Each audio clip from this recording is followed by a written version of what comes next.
As a tour guide, I want to show you the best things to do in Madrid, Spain.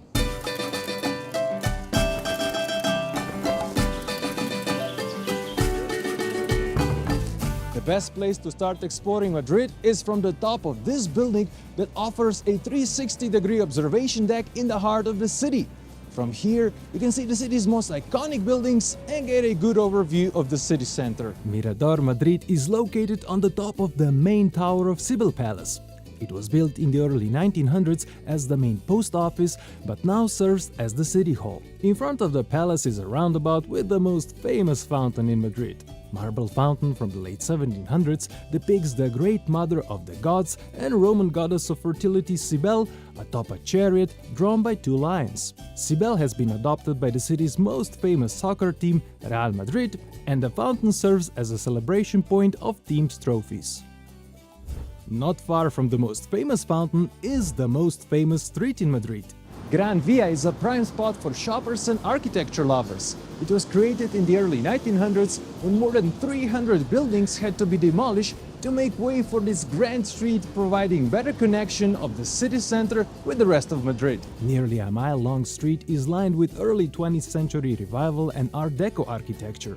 Here are numerous great restaurants, some of the best entertainment spots, and many great shops, including Madrid's first department store. Gran Via starts with a beautiful corner metropolis building and ends with a large square Plaza de España filled with fountains and statues, including famous fictional characters Don Quixote and Sancho Panza.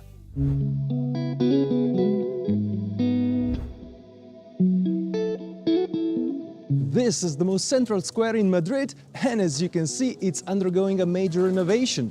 This is the symbolic center of Spain and the official starting point of Spain's national roads. Originally, this was the site of the eastern city gates, adorned with the image of sun, hence the name of the square, La Puerta del Sol. It's decorated with the most famous symbol of Madrid, a bronze statue of a bear feasting on fruits from a strawberry tree. Here is also a statue of King Carlos III. Under his ruling in the 1700s, Madrid has become one of the great European capitals with hospitals, public schools, museums, big boulevards, beautiful stately buildings, and many gardens. The most dominant building on the square is the House of the Post Office from the 1700s, now the seat of the president of the regional government. The building has a clock tower with the famous clock. The clock marks the beginning of a new year and it's broadcasted on Spanish TV. A Spanish New Year tradition involves eating a grape with each of the 12 clock bell strikes at midnight, where each grape represents one of the coming 12 months.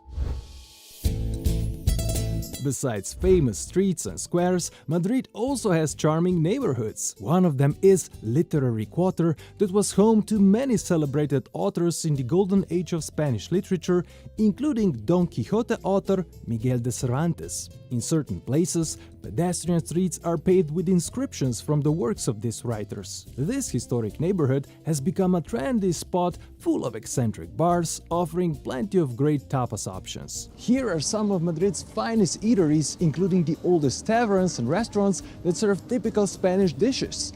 In Plaza de Santa Ana, cafes and restaurants open onto lively terraces. Square is the center of neighborhood's cultural scene that covers classic plays at Teatro Español and live flamenco at Tablao dinner theaters, venues with a stage and an option to dine before the show.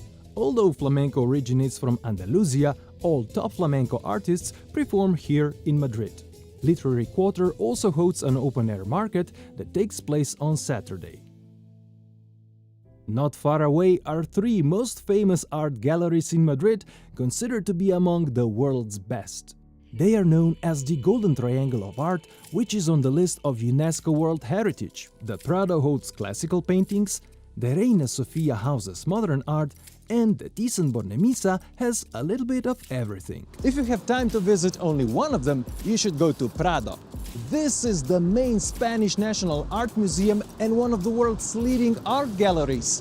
One of the world's finest collections of European art is based on the former Spanish Royal Collection.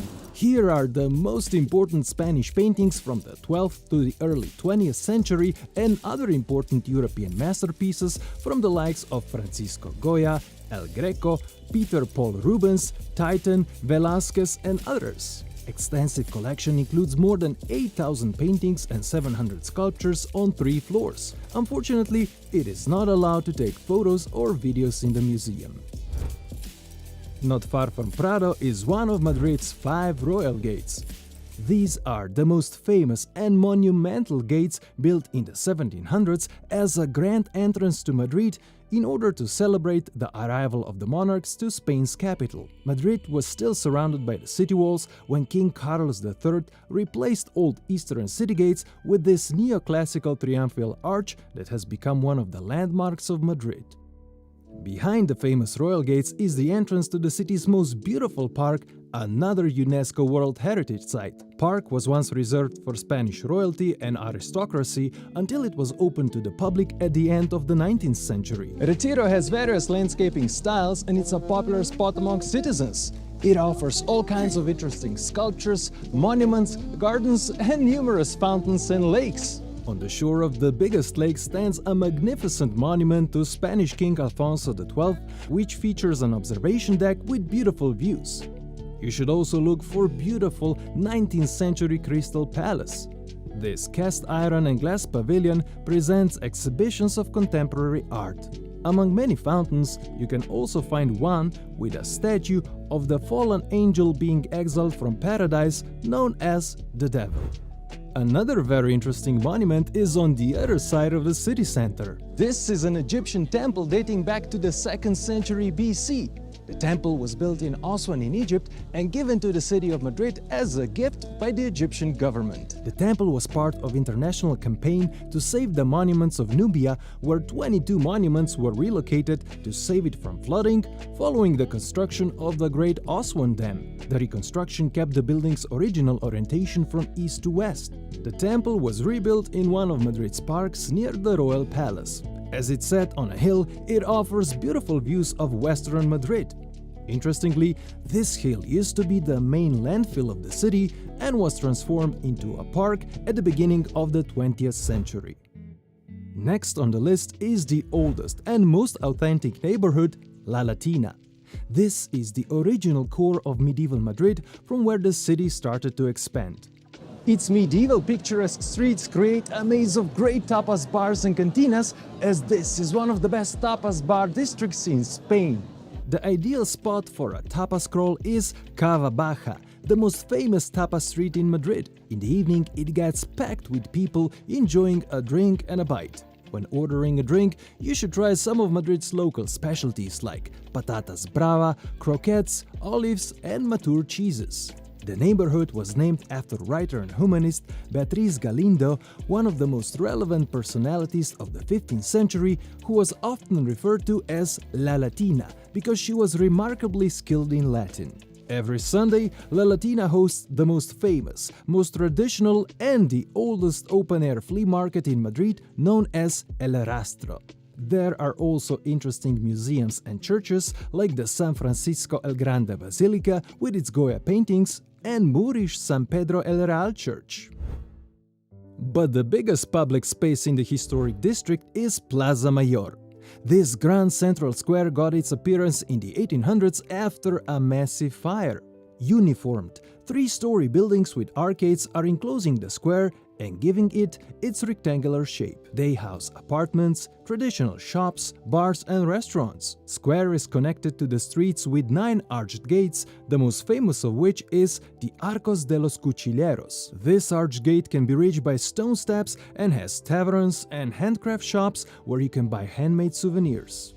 As you can see, they are preparing the square for the Christmas time, as traditionally, from late November till the end of the year, here is the biggest Christmas market in Madrid. The most striking building on the square is called Casa de la Panderia, or the bakery house. This municipal building with 2 towers got its name after the most important bakery in Madrid that used to stand here. It has a remarkable facade from the 1990s, decorated with mythological figures. Inside is the Madrid Tourist Board office, where you can get useful maps and brochures. In the middle of the square is a bronze statue of King Philip III, as this square was first built in the 1600s during his reign. Statue was a gift given to the king by the Duke of Florence. Just a few steps from the square is a popular market hall that will take care of your hunger. One of the best spots for a meal in the historic city center is a food market inside this historic ironwork building. Food markets in Madrid are amazing, especially if you're looking for some authentic local foods. Mercado de San Miguel is not a traditional grocery market, but a gourmet tapas market with over 30 different vendors selling a wide variety of freshly prepared local food. It is considered to be one of Europe's leading gastronomic markets, making it one of Madrid's most popular sites and dining venues. I don't know why it takes so long to build cathedrals in Spain, but once they are built, they are spectacular. The same goes for the most important religious building in Madrid, Almudena Cathedral. When the capital of Spain was transferred from Toledo to Madrid in 1561, the seat of the church remained in Toledo. Plans for a cathedral were discussed as early as the 16th century, but it was only in the late 1800s when King Alfonso XII set the first stone directly opposite to the royal palace. The construction was stopped by the Spanish Civil War in the 1930s, and the site was abandoned until 1950. The original designs were altered so the cathedral would match the grey and white facade of the royal palace.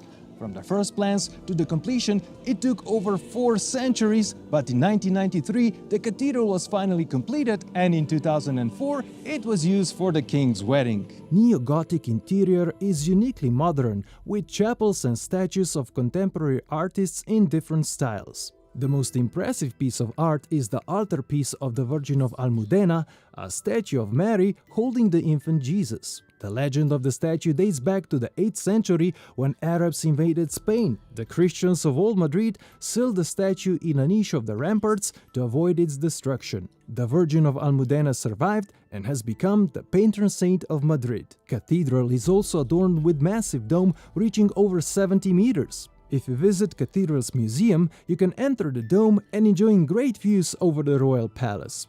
Below the cathedral is also the largest crypt in Spain. It features over 400 columns and serves as the resting place of most noble families. Opposite to the cathedral is the largest royal palace in Western Europe.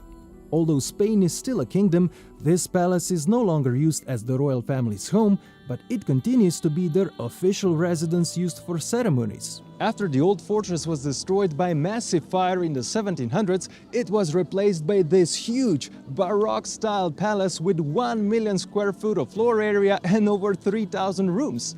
Part of the palace is open to the public and can be visited, but unfortunately, it is not allowed to take photos or videos inside. Inside is an imposing grand staircase made out of a single piece of St. Augustine marble with a huge fresco above the staircase. Throughout the palace are masterpieces of the world's best artists and exquisite Flemish and French tapestries. The throne room is still used for state ceremonies. There is also a royal armory, one of the most significant collection of its kind. Right between the royal palace and La Almudena Cathedral is also an observation deck with stunning views. Besides great architecture, beautiful parks, charming neighborhoods, and top museums, Madrid has other great places worth visiting, like one of the biggest bullfighting arenas in the world and famous soccer stadium Santiago Bernabeu, to name just a few. To complete your Madrid experience, check out my favorite tours, tickets, and flamenco shows in the description below. My name is Rock, super thanks for the thumbs up and for watching, and see you next time.